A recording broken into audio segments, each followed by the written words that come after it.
Hello hello, je suis ravie de vous retrouver pour le Do It Yourself vidéo du pantalon ou short Léo.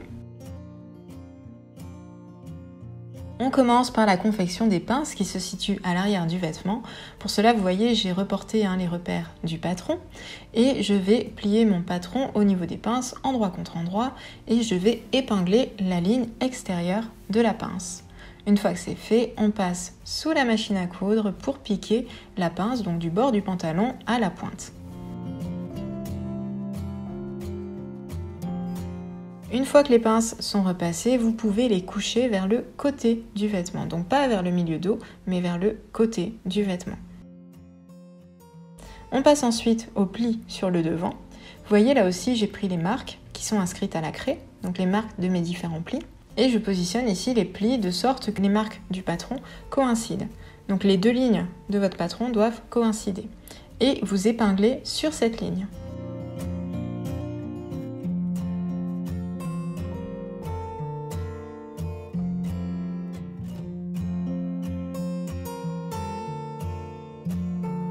Vous pouvez ici mesurer une hauteur de 6 ou 7 cm. Et vous allez ensuite bâtir donc sur la ligne de pli que vous avez épinglée et piquer tout le long de cette ligne. Vous faites exactement la même chose pour le second pli. On fait bien correspondre les lignes extérieures du pli qui sont les repères du patron. On épingle et ensuite à la règle on va marquer la hauteur qu'on souhaite piquer et on passe à l'assemblage.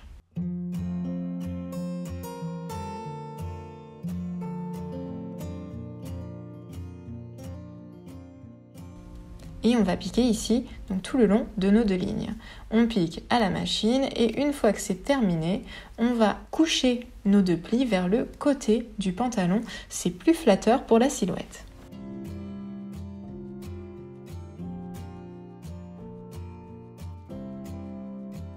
Au niveau des poches italiennes, vous allez positionner donc votre pièce endroit contre endroit avec le pantalon. On va épingler ici seulement la ligne diagonale, puisque ensuite on va piquer entre les deux repères au niveau de la ligne diagonale. On pique à 1 cm du bord.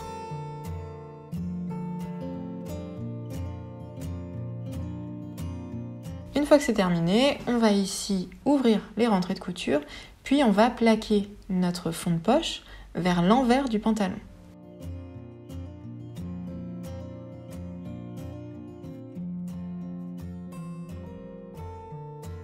Une option de finition, si vous souhaitez bien maintenir ce repli, c'est de surpiquer ici votre ligne diagonale. Donc pour surpiquer, on va piquer à 2 mm du bord tout le long de la ligne diagonale.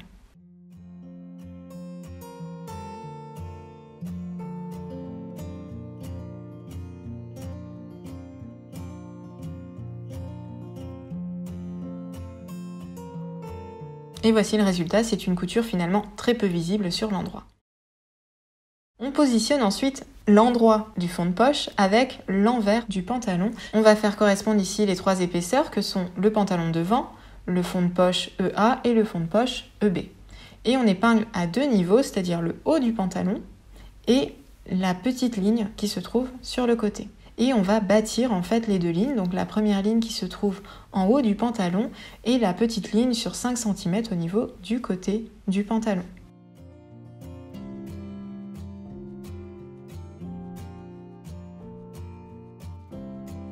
Concernant le côté droit du pantalon devant, je vous conseille vraiment de ne pas coudre jusqu'au bout puisqu'il va falloir replier ensuite 4 cm au niveau de la braguette.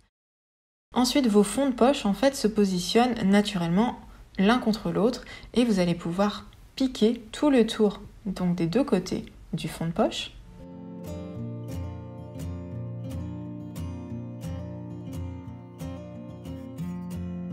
Et je vous montre le résultat pour que vous visualisiez bien. Ça veut dire comme ça, ici, que votre fond de poche est assemblé et que vous pouvez donc passer la main dans la poche et avoir une poche fermée.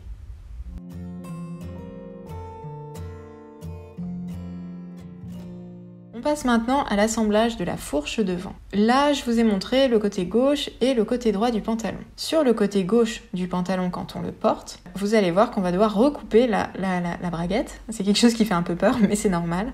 Donc l'idée, c'est de recouper ici 3,5 cm au niveau de cette braguette. Comme ça, vous voyez, au niveau de ce côté du pantalon, la ligne en fait du rentré de couture suit le prolongement de la ligne de la fourche. On épingle maintenant nos fourches devant jusqu'au décroché de la braguette.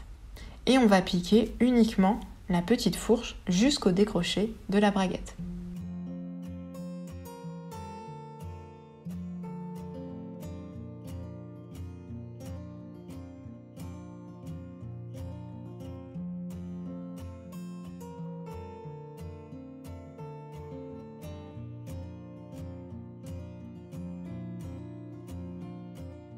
Sous le fer à repasser, on va venir ouvrir les rentrées de couture, c'est assez important. Et on va prolonger, alors du côté gauche, vous voyez, on va marquer le repli, donc le rentré de couture qui est de 1 cm. Une fois qu'on a coupé la bande à l'étape précédente. Et du côté droit du vêtement, quand le vêtement est porté, on va plaquer donc un repli de 4 cm. En haut, vous devez mesurer 4 cm. Et normalement, ce repli suit vraiment le prolongement naturel du rentré de couture de la fourche.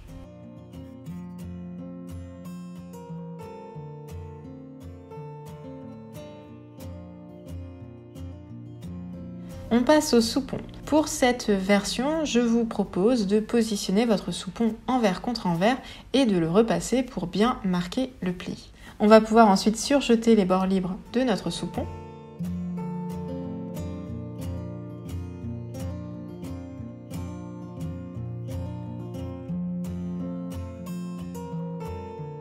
Côté finition, au niveau des surjets, ce que je vous propose, c'est de passer votre surjet dans une grosse aiguille et ensuite vous insérez cette aiguille dans le surjet du rentré de couture. Ça vous permettra en fait de cacher le surjet à l'intérieur et d'avoir une finition nickel. On va pouvoir maintenant s'attaquer à l'étape de la braguette. Donc pour cela, on se positionne du côté gauche du pantalon et on va venir positionner le zip endroit contre endroit avec le côté gauche du pantalon. Donc vous épinglez les dents de votre zip au niveau du repli qu'on a fait, donc qui se trouve à 1 cm du bord. Et vous épinglez votre zip tout le long. Ce que je vous propose pour la couture de la braguette, c'est de décaler votre aiguille le plus à gauche possible de votre pied de biche. On positionne le zip sous le pied de biche et on va venir ici piquer au plus près des dents de la fermeture éclair. Vous ne pourrez pas aller jusqu'au bas, mais c'est pas grave, je vais vous montrer comment faire ensuite.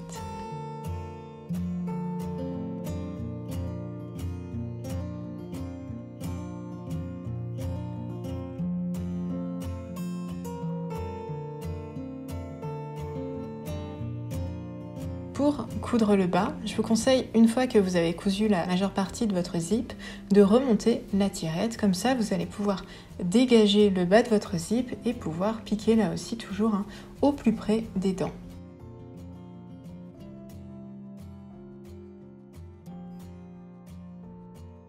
Vous faites se rejoindre les deux lignes de couture, vous arrêtez votre couture et le tour est joué. Ce que vous allez faire ensuite, ici, c'est que vous allez positionner votre soupon endroit contre endroit avec le buste devant au niveau de votre zip, toujours côté gauche du pantalon. Je vous montre le résultat. Une fois que c'est épinglé, vous allez voir votre soupon en fait va venir se positionner sous le pantalon devant droit. La petite astuce, c'est vraiment de piquer sur la ligne de couture qui est, vous allez le voir, au niveau de l'envers de votre vêtement. Vous piquez votre soupon exactement sur la ligne de couture que vous avez réalisée précédemment. Pareil ici, vous allez pouvoir piquer du haut en bas que jusqu'à un certain point, donc n'hésitez pas, là aussi, à faire votre couture en 2 fois. Une fois que vous êtes bloqué par la tirette, vous arrêtez votre couture, vous remontez le zip et vous pouvez ensuite coudre le bas de la fermeture. Et voilà le résultat pour le côté gauche, c'est fini. On va ensuite poursuivre avec le côté droit. En fait, si vous voulez, ce qui est important de savoir, c'est qu'on va ici positionner notre zip côté droit, donc sur le rentré en fait, au niveau du rentré de 4 cm. Visuellement, il est important que le repli du côté droit vienne cacher les dents qui se situent côté gauche de votre pantalon. Ça va vous permettre de placer en fait la seconde partie du zip.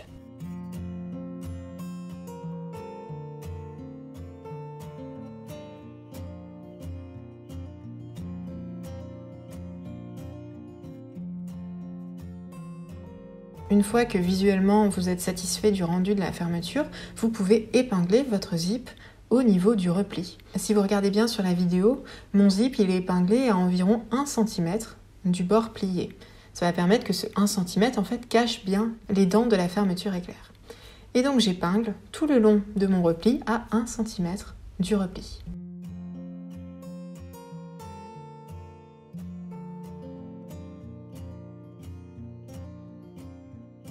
Je m'attarde 2 petites minutes pour faire une petite simulation. Vous voyez, quand je referme mon zip, donc on a bien le repli qui va cacher les dents du côté gauche. On passe à la machine pour piquer, bien sûr un seul côté, vous piquez juste le repli, vous piquez pas le milieu devant. Et on va piquer ici, comme pour le premier bras de la fermeture éclair, au plus près des dents.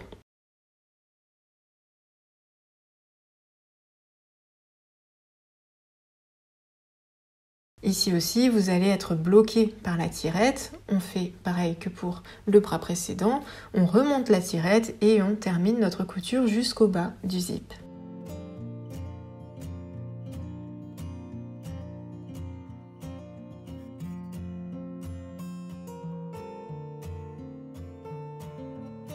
Et là, vous obtenez le résultat définitif. Vous pouvez ensuite terminer en surpiquant sur votre braguette ce qu'on appelle le couteau. C'est l'espèce d'arrondi que vous avez sur la planche de patron. Et donc dans cette couture, on prend bien le devant et son repli. On passe maintenant à la fourche dos. Pour cela, on va épingler les 2 pantalons dos par la fourche. On épingle tout le long et on va pouvoir piquer à 1 cm du bord à la machine.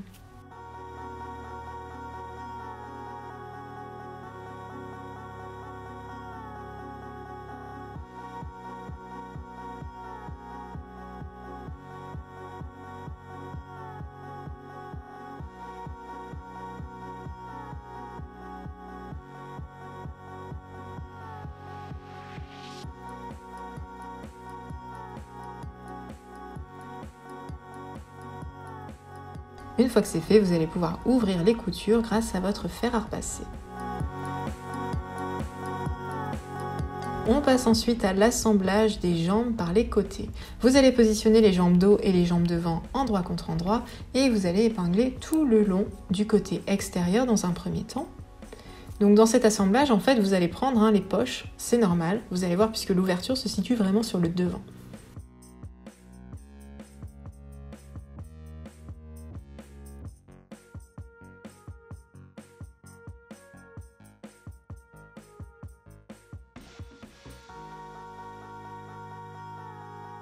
Vous piquez de haut en bas, à droite et à gauche.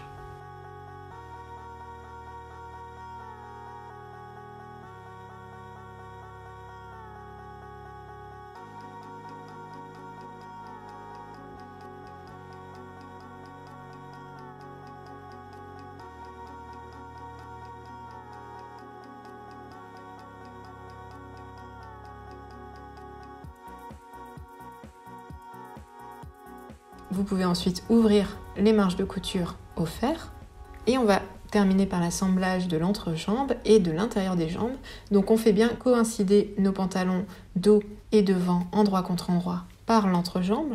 On épingle en ayant bien les coutures ouvertes et on épingle l'intérieur de la jambe gauche puis l'intérieur de la jambe droite. On va ensuite piquer tout cet assemblage à gauche et à droite à 1 cm du bord. Ce que je vous conseille, c'est piquer d'abord de l'entrejambe à la jambe droite et ensuite de l'entrejambe à la jambe gauche. Cela évitera qu'il y ait des petits décalages qui se créent en assemblant les différents morceaux.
Et vous voyez, je termine ici en écrasant bien mes 4 rentrées de couture au niveau de l'entrejambe.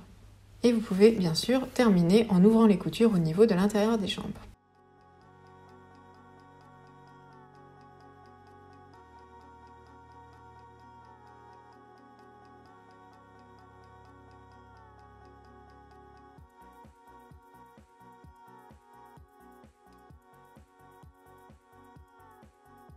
On passe maintenant à la ceinture. Vous allez ici thermocoller ou entoiler l'envers de votre ceinture.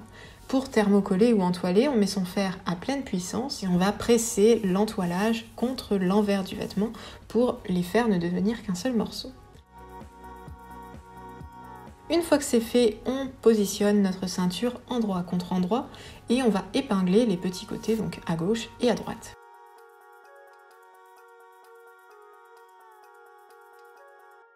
On pique à 1 cm du bord les deux côtés.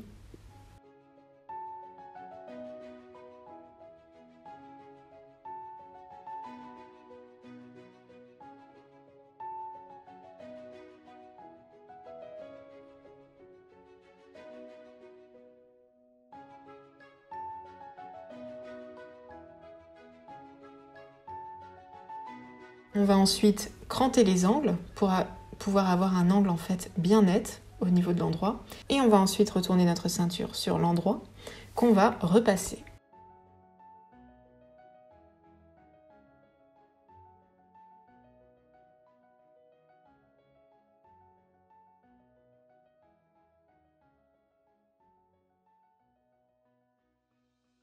On passe ensuite à l'assemblage de la ceinture avec le pantalon. Ce que je vous propose, c'est de commencer par épingler le milieu de la ceinture avec le milieu dos du pantalon. On épingle et ensuite on va épingler tout le long de la taille. Au niveau des pinces, il faut bien veiller que les pinces soient couchées vers le côté du vêtement. Ensuite, on a ici nos rentrées de couture, donc la couture de côté du pantalon. Veillez là aussi à ce que les rentrées soient bien ouvertes pour limiter les épaisseurs. Et on va ensuite terminer par assembler l'extrémité donc de la ceinture avec l'un des milieux devant. Et on recommence de l'autre côté.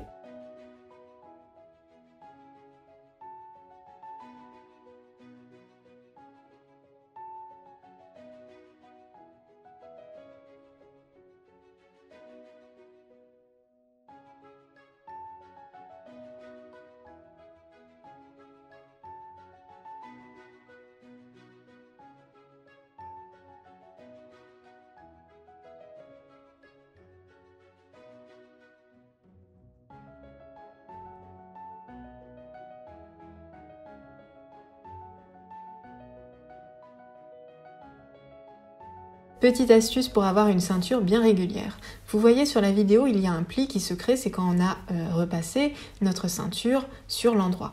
Je vous conseille donc de prendre votre mètre ruban et de calculer 4,5 cm depuis ce pli tout le long. Ça va vous donner ici la ligne de couture que vous allez devoir suivre en assemblant le pantalon avec la ceinture. Donc on passe sous la machine et on assemble donc notre pantalon tout le long de la ligne de taille.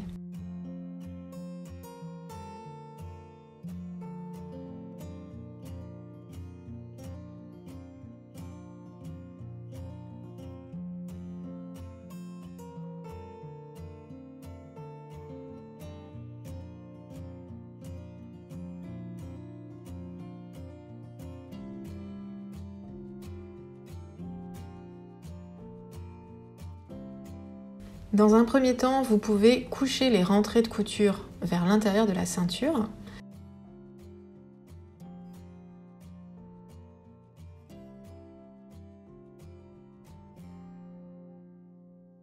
Et ensuite, avec le côté qui est resté libre de la ceinture, on va effectuer un repli de 1 cm vers l'envers. Vous faites ça tout le long de la ceinture.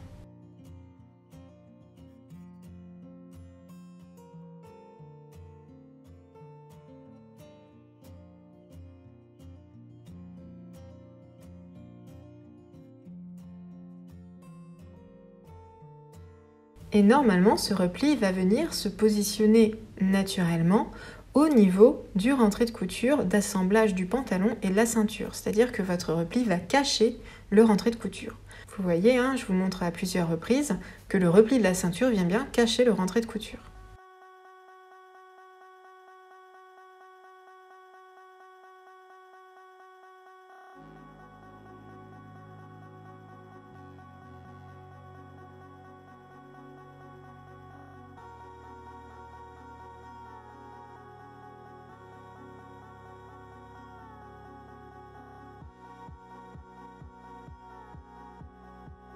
Pour les finitions, il y a deux options. La première, alors c'est pas celle que je vais montrer dans ce Do It Yourself, mais vous pouvez la voir dans le Do It Yourself de Hugo, c'est une couture nervure, c'est-à-dire que vous allez coudre dans le sillon de la couture d'assemblage de la ceinture et du pantalon en prenant toutes les épaisseurs en compte. Ma technique à moi, c'est une technique qui est totalement invisible, c'est-à-dire qu'à la main, nous allons solidariser le deuxième repli de la ceinture avec le pantalon. Pour cela, on va d'abord piquer dans le rentré de couture du pantalon, puis dans la ceinture qui se trouve sur l'envers. C'est-à-dire qu'il ne faut pas que votre aiguille ressorte sur l'endroit du tissu. Et vous faites ce point, invisible à la main, tous les 5 mm le long de votre ceinture. Donc on passe dans le rentré de couture d'assemblage du pantalon et de la ceinture, dans le bord resté libre de la ceinture, et on obtient cette sorte de couture en zigzag.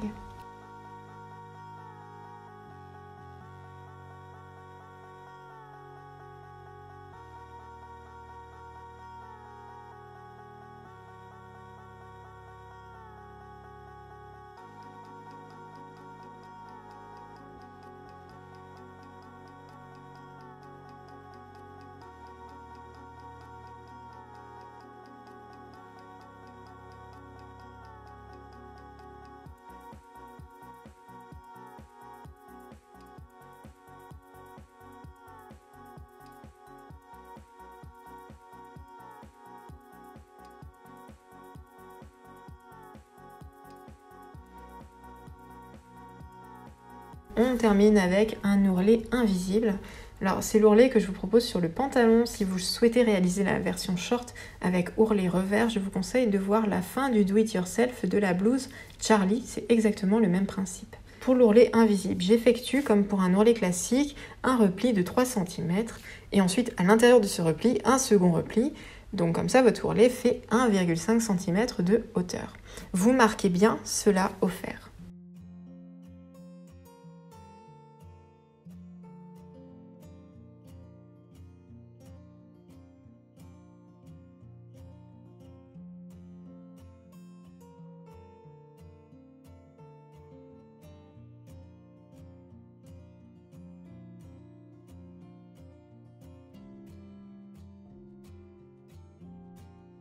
Et ensuite, il y a juste une petite manipulation, donc je vais zoomer pour que vous voyez bien. Vous voyez, j'ai plaqué mon ourlet contre le pantalon et je vais ici épingler les deux morceaux. Donc l'ourlet, il doit dépasser de quelques millimètres, environ 5 mm du pli. J'épingle tout le long et assez régulièrement, environ tous les 3 cm, pour que le tissu reste bien en place.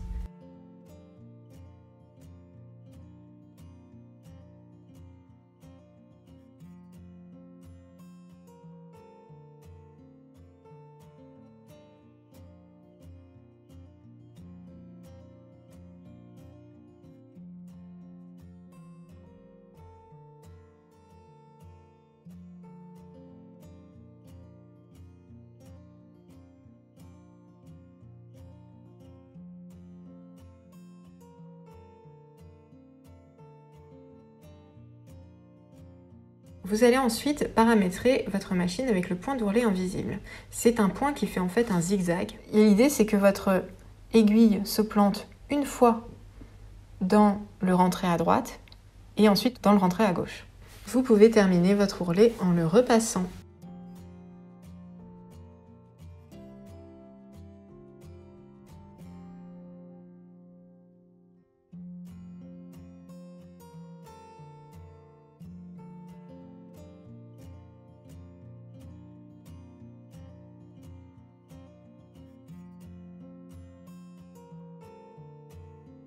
J'espère en tout cas que ce Do It Yourself vous a plu et qu'il vous a été utile. N'hésitez pas à partager vos créations avec le hashtag ApollinePatterns et je vous dis à très bientôt.